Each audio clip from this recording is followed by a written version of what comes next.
Bertempat di salah satu ballroom Hotel Aston, peringatan Hari Hemofilia yang diselenggarakan komunitas Cahaya Hemofilia dihadiri langsung oleh Kepala Dinas Kesehatan Provinsi Kepri, Muhammad Bisri, Wakil Ketua II DPRD Provinsi Kepri, Raden Hari Cahyono, Dirut RSUD Embung Fatima, Dirut RSUD Raja Ahmad Tabib, para dokter, Kepala Puskesmas Kota Batam, serta tamu undangan lainnya. Peringatan Hari Hemofilia Sedunia diperingati setiap tanggal 17 April. Hemofilia adalah gangguan pembekuan darah akibat defisiensi atau kekurangan salah satu protein yang sangat diperlukan dalam proses pembekuan darah dan terjadi akibat kelainan genetik.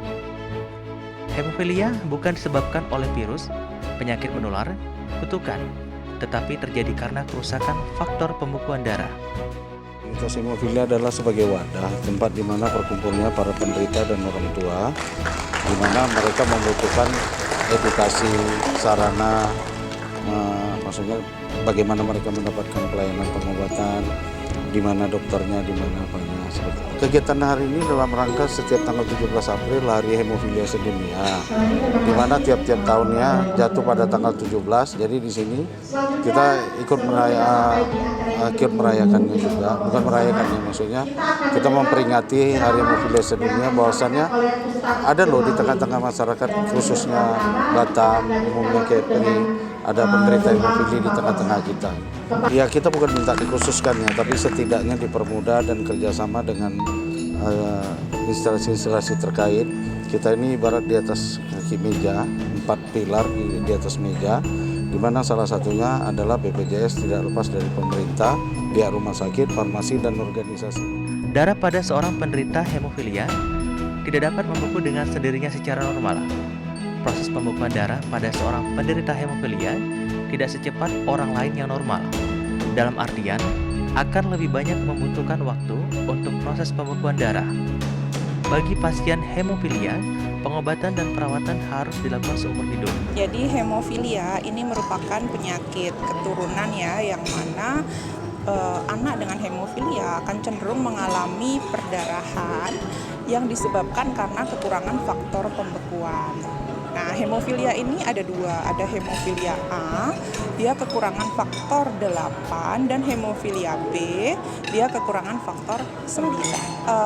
Karena dia kekurangan faktor 8 dan faktor 9, yang mana dia itu dibutuhkan untuk pembekuan darah, makanya anak-anak dengan hemofili kalau dia kena bentur sedikit itu langsung memarnya besar. Atau ada luka, darahnya jadi sulit berhenti.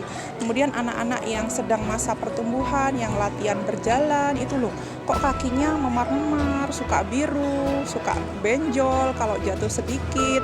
Tapi benjolnya atau perdarahannya itu lama sekali sembuhnya. Itu adalah gejala dari hemofilia yang perlu diwaspadai. Jadi penyakit ini tidak bisa disembuhkan. Sampai sejauh ini belum ada terapi kausatif untuk hemofilia A maupun hemofilia B. Jadi pasien ini akan membutuhkan suntikan faktor 8 dan faktor 9 itu seumur hidupnya. Hemofilia tidak dapat disembuhkan dan pengobatannya relatif mahal. Bila mendapatkan perawatan yang intensif, penderita hemofilia dapat hidup layaknya manusia normal dan produktif. Oleh sebab itu, dibutuhkan campur tangan dari pemerintah dan pihak-pihak terkait untuk mengatasinya. Ini kan untuk membangun kerjasama tadi ya, dari rumah sakit hadir, dinas hadir, dari anggota dewan juga hadir ya. Artinya tentu pemerintah ingin membantu, meringankan beban, meringankan kesulitan-kesulitan yang terkait dengan misalnya tadi itu obat-obatan misalnya. Nah tentu ini semua perlu direncanakan dengan baik sehingga bisa membantu meringankan beban para penderita hemofilia ini. Ini adalah acara peringatan Hari Hemofilia Sedunia, dan ternyata kita hidup di Kepulauan Riau, ada fakta, ada 50 penderita hemofilia, dan tentu saja penyakit ini adalah genetik, ya, genetik. Artinya ternyata disebutkan tadi di antara 10.000 ada penderita, dan di Kepri itu ada 50-an orang yang berat dan sedang. dan ternyata pembiayaannya cukup mahal, sehingga kami atas nama DPRD berinisiatif untuk bisa kemudian menolong para penderita di Kepulauan Riau ini.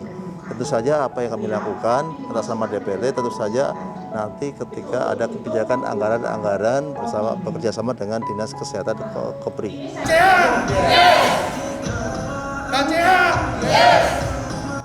Tim Liputan Batam TV melaporkan.